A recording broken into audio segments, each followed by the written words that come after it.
water, earth, fire, air. Alright, so I wanted to do this as part of a new series I'm doing about the world of Legend of Korra, because you all know I really like it. I probably should do Avatar The Last Airbender first, but at this point, who cares? I'm just doing this because I like it. I'm eventually going to cover all of this stuff around here, and I'm using Sketchbook today for resources and being able to look at the chart. The thing we're going to be talking about today is bending, sub-bending, I guess, and changes and stuff they could use the bending for in the new world of Legend of Korra. So as you know now, Legend of Korra is kind of set in a steampunk timeline. If you don't know, steampunk is kind of... I'm just kidding, you probably already know.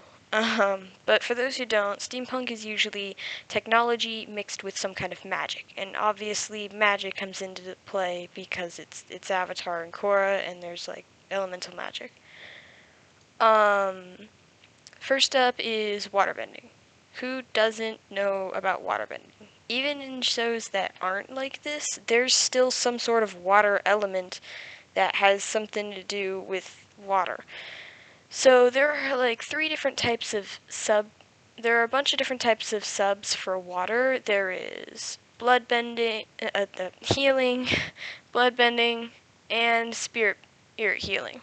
But we'll probably get to these a bit later. For now, waterbending, I think it could be used in the New World as a way to purify water and make it drinkable for everyone, as well as using it with healing to advance medicine and stuff like that, as well as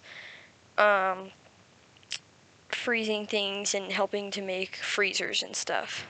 Some of water's abilities are turning things to ice, being able to manipulate any sort of water in any sort of way, and being able to withstand cold a bit more because you're used to being around cold things.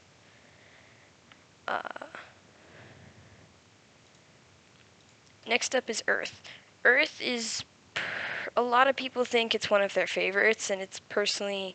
I think it's really cool to be able to manipulate Earth. Earth sub-elements include metal, as well as seismic sense, lava, and actually I think that's it. Earth can manipulate any rock or earth if it's like dirt or made of rocks in any way you can manipulate it. I feel like it could probably be used toward construction, and maybe especially metal bending could be used to progress technology because they could manipulate the metal that they use for their tech a bit easier. Firebending. Firebending is the element of power. I don't know why I said that. That wasn't important anyway. Firebenders have been known as enemies for a long time, but now I could see how they could kind of use their bending to be helpful for stuff. For the sub-elements, first off, few firebenders have combustion bending. That can be used for like demolition and stuff if somebody happens to have it, as well as lightning bending, which could be used to do power plants and stuff like that. Firebending overall can probably be used for like smelting iron and stuff because some of their fire can get really, really, really hot. So it could be used for that, I guess. Airbending. This picture is awesome. You can't deny it. Airbending can't be used for much, but then again, there aren't very many airbenders in the New World. I could say maybe just like moving things around, doing the marble trick. And out of the sub-elements, air only has 2 maybe? For this analysis, for air, I would normally go for spiritual protection, but there's so much mystery around it that I can't really look into it much, so for the sake of this video and for information and time, I'm going with flying. Zahir. He can fly. That is a thing airbenders can do. Moving on. First up is healing. Healing can be used for doctors, as I said before, but healing is one of those sub-elements that's like not really rare, because as we know in both shows, a lot of benders that are waterbenders know how to use healing. And healing, I don't really know how it works, but from a doctor's standpoint, maybe like increases circulation or something. I don't know. Bloodbending. Bloodbending is kind of as its name sounds. You can manipulate any person or creature's blood at either a certain time, or some have found out how to do it without the full moon. I personally think, even though Katara swore off it in the third season, I personally think she probably shouldn't have, and not because she was afraid of it. I get that she didn't want to use it, but she could have used it to make a better version of healing. Because what's better in healing than moving someone's blood to help heal them? I mean, they could have used this to advance a lot of medical industries, but no, they had to ban it. Yeah, I see a lot of options for this. Spirit bending. This one was introduced in Korra, and it's basically using water, as far as I know, it's using water to flow along the path of chi in a spirit, therefore calming it, and there's not much else we know about it. I know that Korra picks up the technique, but I think it might just be a combination of air bending and water bending from my point of view, but it's healing the spirits, so I guess it can't be all a bad thing. Well, there's no reason it couldn't be a good thing either, but moving on. Metal bending. There's not much to say here. It's manipulating metal. Yeah. Metal bending can be used to manipulate any metal, and apparently meteorites are made of metal for some reason. I don't know why, they just are, and they're apparently easier to bend. Toph invented this technique and has been used to progress civilization, so at least they didn't swear off it or hide it away or anything. I mean, bending metal would be awesome. Don't deny it. That sounds awesome. Earth also turns into lava bending, which, as far as we know in the show, only the Avatar has ever been shown to have this technique outside of Gazan and Bolin. It's shown to basically manipulate lava, which is, some people, you could say that it's like a fire and an earthbender makes a lava bender.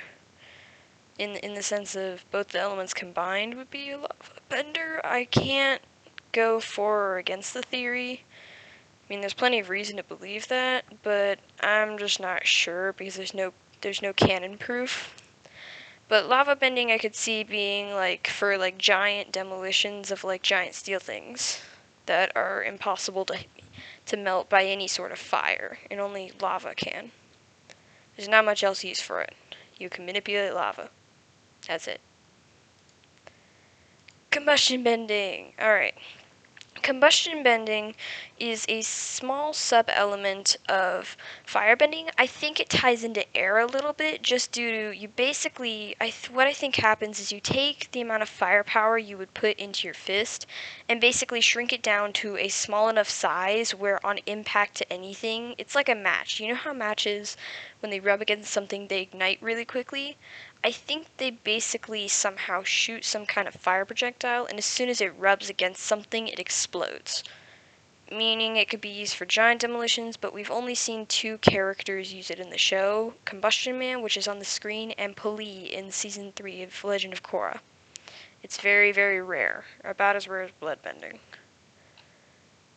Lightning bending also comes from fire, for some reason. I mean, I kind of get it. Lightning also creates heat, like fire does. But I don't know. This one's kind of weird.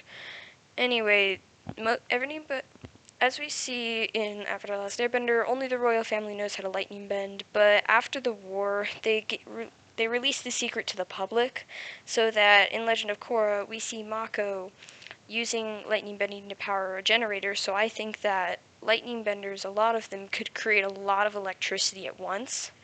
So they could use their powers to power things around the house and stuff like that. And then also a sub-element of lightning is lightning redirection, and it basically just shoots the lightning back at somebody. There's nothing else to say. And flying. Flying has only ever been unlocked by Zahir and the legendary Guru Lahima, that Zahir speaks of highly a lot. But as far as I know, it's basically when you have no possession that you love at all in the world, you gain the ability to fly because you have no attachments and you've quote unquote entered the void. Meaning you basically have no attachment and you only have goals in life. You don't have anything you really love. Zahir unlocked this after losing someone he really, really liked, which means it's kind of hard to get to. But there's not much else to say because Zahir is the only one shown having this ability ever. Outside of maybe the Airbenders and Wands time, but that doesn't really count. Alright, I hope you guys enjoyed this little summary analysis kind of thing of subbending elements in Avatar.